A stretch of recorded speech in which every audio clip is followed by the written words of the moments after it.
D'abord, je voudrais me présenter. Donc, Béatrice Bellier-Gagnère, je suis directeur adjoint de l'immobilier de l'État. Je suis, alors quand on a dit ça, qu'est-ce qu'on a dit? Je suis également présidente d'Agile, l'agence de gestion de l'immobilier de l'État, qui est le bras opérationnel de la direction de l'immobilier de l'État, le bras exécutif.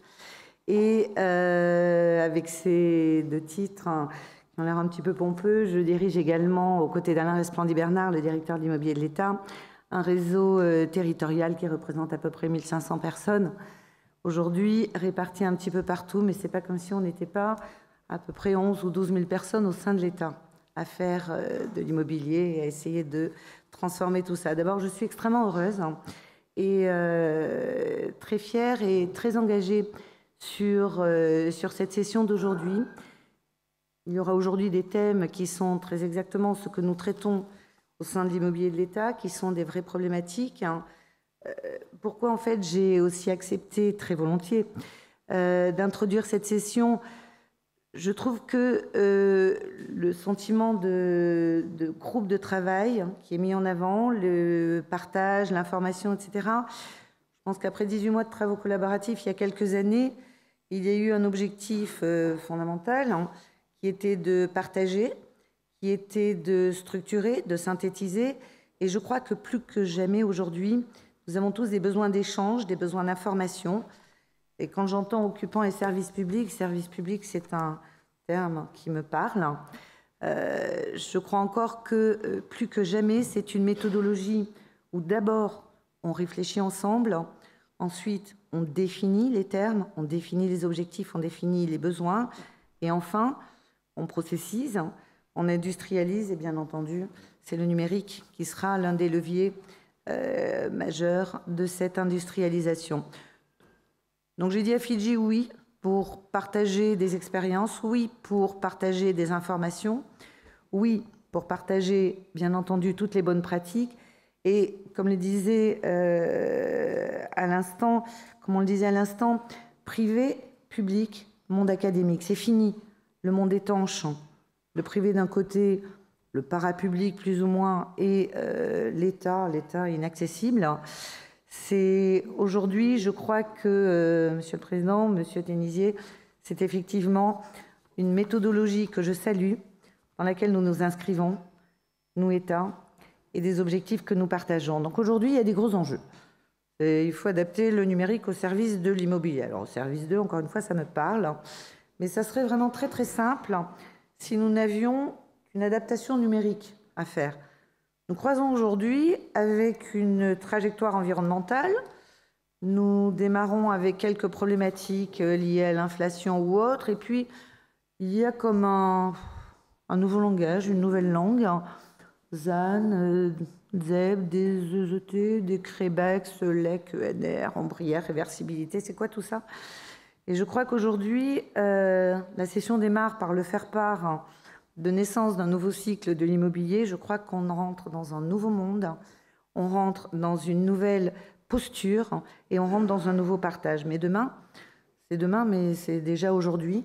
C'est pas comme si tout ça n'était pas déjà sur la table, même si je sais que la dernière loi est assez récente de début d'année et que la LEC n'est pas encore sortie. Mais nous, côté direction de l'immobilier de l'État, de son bras opérationnel agile et de son réseau territorial, on a juste, c'est pour vous partager aussi un petit peu nos problématiques, on a juste à peu près 94 millions de mètres carrés à gérer. On a 30 500 terrains qui représentent à peu près la moitié du Portugal, 192 000 bâtiments, on dépense juste un tout petit peu 16 terawatts par an et on produit 2,6 tonnes de CO2.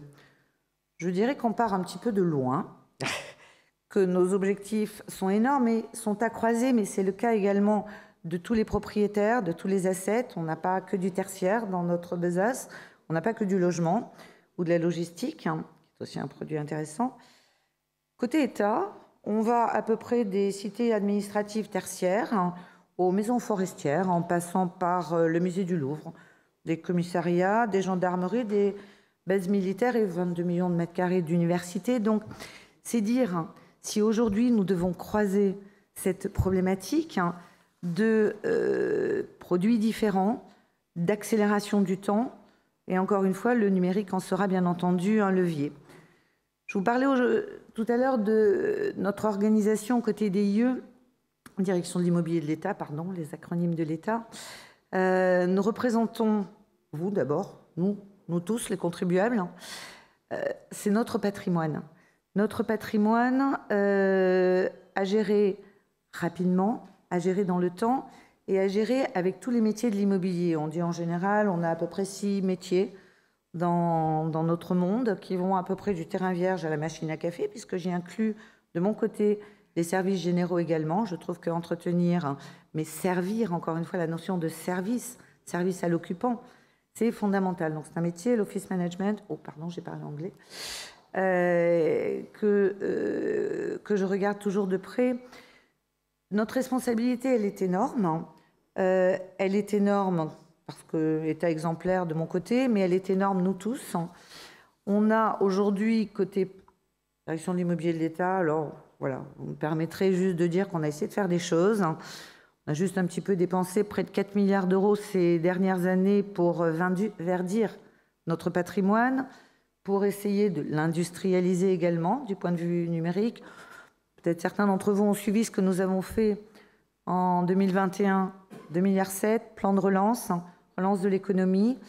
Nous avons juste notifié à peu près 20 000 marchés en un an. C'est une première dans l'immobilier. On a essayé de gagner un petit peu de gains énergétiques. On est responsable. On traite votre argent. On essaie de l'utiliser intelligemment. On a gagné en gros en gains énergétiques équivalent d'une ville comme Angers, Grenoble ou Dijon, 150 000 habitants. Donc il ne s'est pas rien passé. C'est notre axe qui va continuer aujourd'hui à être l'étoile vers laquelle nous nous dirigeons. Donc en gros aujourd'hui, pour vous partager un petit peu comment nous fonctionnons avec nos 94 millions de mètres carrés, donc nous avons 2 axes de développement. Le premier, bien entendu, qui est celui de la trajectoire environnementale. Je dis environnementale aujourd'hui parce que le sujet n'est plus seulement la sobriété énergétique, il est celui de la neutralité carbone dans nos métiers à cycle lent. 2030 est une première étape, 2050 est la suivante, le paquet, du Fit for 55, et pour nous, c'est demain matin. C'est demain matin, ça s'anticipe, c'est compliqué, c'est difficile, mais on a différents leviers, comme je le disais tout à l'heure. Il y a aussi, bien entendu, le sujet de la sobriété immobilière. Je pense qu'on est tous aujourd'hui devant cette problématique de la sobriété. C'est quoi le monde de demain ? Le télétravail, le Covid a démontré un certain nombre de choses. Les jeunes générations ne veulent plus travailler comme hier. Et quel que soit le produit immobilier, ils ne veulent plus vivre non plus comme hier. On ne les attire plus avec un bureau de 25 mètres carrés, surtout pas des informaticiens qui sont des ébulons qui vont à droite et à gauche. On a besoin de flexibilité, on a besoin de s'adapter. Et nous, État propriétaire, nous devons à, je dirais, notre censeur, qui est vous tous, les contribuables, le fait que quand on s'installe dans Paris intramuros, ça a un coût, et que si 60% des espaces tertiaires sont vides tout au long de la semaine, je dirais que nous ne faisons pas bien notre travail. Donc nous avons un objectif, il faut nous resserrer, il faut nous transformer, il faut nous adapter, et puis il faut gérer la fiabilité de nos datas, mais je pense que c'est une problématique un peu partagée au sein de tous les grands groupes. Dans des vies antérieures, j'étais dans des grands groupes également, et je sentais à quel point la question de nos datas était problématique, parce que nous sommes des géants au pied d'argile lorsque nos datas ne sont pas fiables, lorsqu'elles ne sont pas suivies, parce que nous en déduisons des axes stratégiques qui sont, on va dire, un petit peu mouvants, vu l'assiette sur laquelle on travaille. Donc, on n'a pas fait assez. On n'a pas fait assez, on n'a pas fait assez vite. De mon côté, j'ai une responsabilité d'État exemplaire, mais ce qui m'intéresse aujourd'hui, et c'est pour ça, encore une fois, que je suis vraiment ravie d'être ici, ce qui m'intéresse, c'est que les problématiques de l'État sont les problématiques du privé, sont les problématiques de nos homologues européens. Aujourd'hui, il nous faut industrialiser pour aller plus vite, il nous faut numériser, il nous faut fiabiliser. Donc, ces moments d'échange, des tables rondes, des cas concrets, et puis sans jeu de mots anglais, on est un petit peu concrete dans nos métiers. L'idée, c'est vraiment de partager aujourd'hui, et moi je voudrais saluer l'approche qui est faite aujourd'hui par l'Institut Fidji en termes d'expérimentation.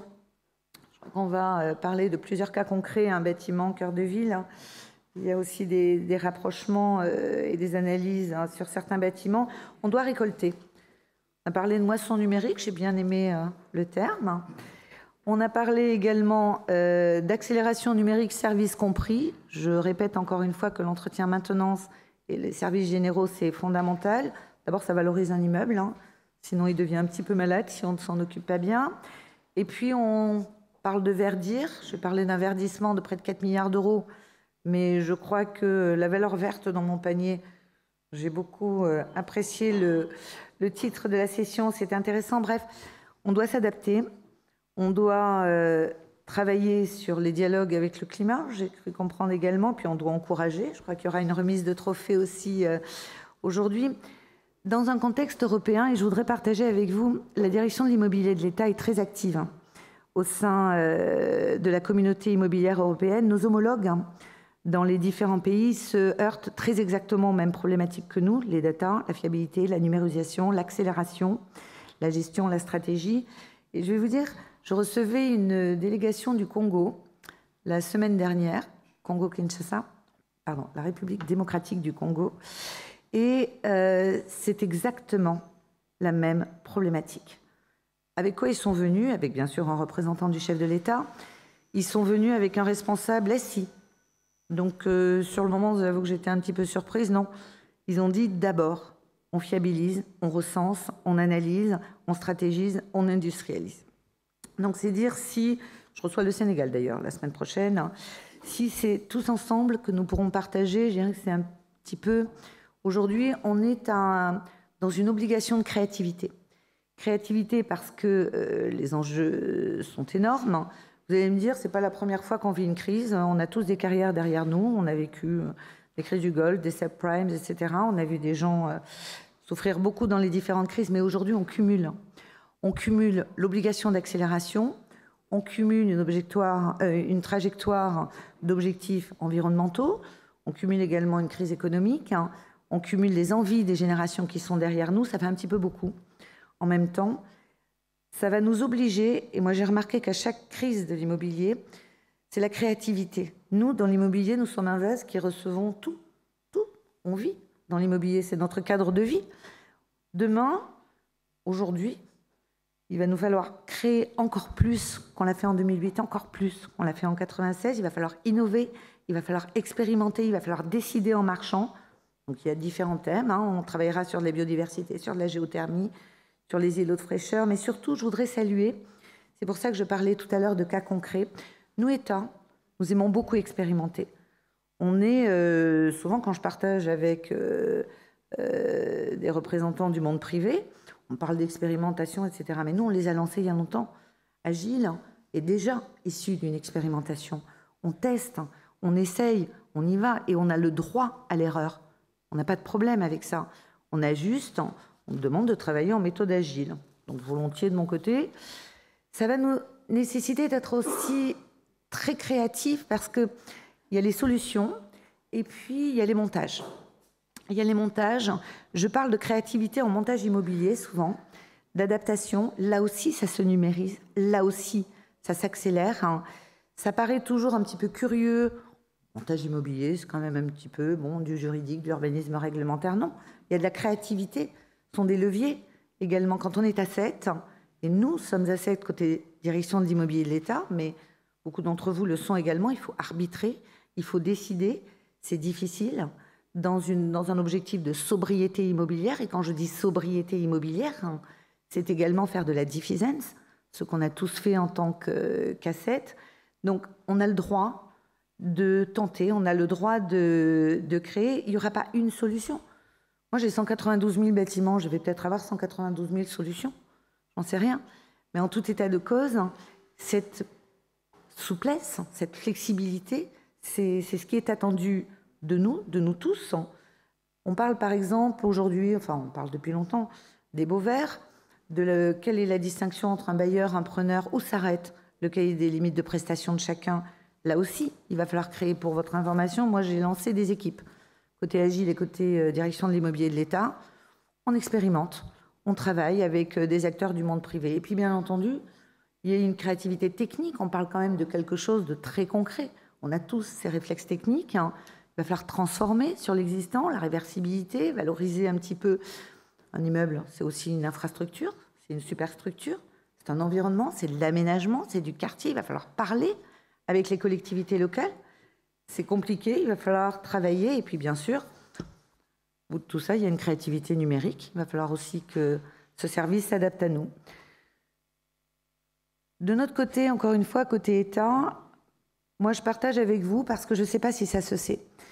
L'État a une obligation de transparence. Nous sommes en open data. Lorsque j'ai notifié 20 000 marchés en 2021, c'est en open data. N'importe qui, vous, moi, le contribuable, pouvons aller voir ce qu'a fait l'État dans tel département, dans telle région, avec qui on a contractualisé. Je suis pour la transparence des outils numériques. On a, nous aussi, une problématique d'apéisation, je ne sais pas si ça se dit, de nos plateformes et de nos bases de données. Et puis, on est comme tout le monde, on travaille sur le BIM. On a des besoins de GMAO parce qu'on fait aussi de l'entretien-maintenance avec des entreprises privées qui viennent réparer, qui viennent préconiser. C'est un sujet qui me paraît fondamental, mais il ne sera pas simple. On ne va pas tout mettre sous BIM demain matin. Moi, le musée du Louvre, je vais avoir des problèmes pour le mettre sous BIM, mais à mon avis, certaines maisons forestières, ça va être compliqué aussi. Mais en tout état de cause, et je voudrais conclure là-dessus, on est aujourd'hui dans une problématique, c'est notre planète, c'est notre climat, c'est notre immobilier, c'est nos nouveaux modes de vie, de travail, c'est notre cadre de vie. On l'a construit, après tout, c'est nous qui l'avons fait, après nos successeurs. On l'a géré, donc aujourd'hui, il faut l'adapter, il faut le transformer, et ça, c'est ensemble, ensemble. Fin de l'étanchéité entre les différents mondes, ensemble, on n'a plus le temps d'avoir des atermoiements à quel monde et à quelle sphère j'appartiens. Ensemble et bien sûr au service du bien commun. Moi, ça me parle, j'espère que ça vous parle aussi. Merci.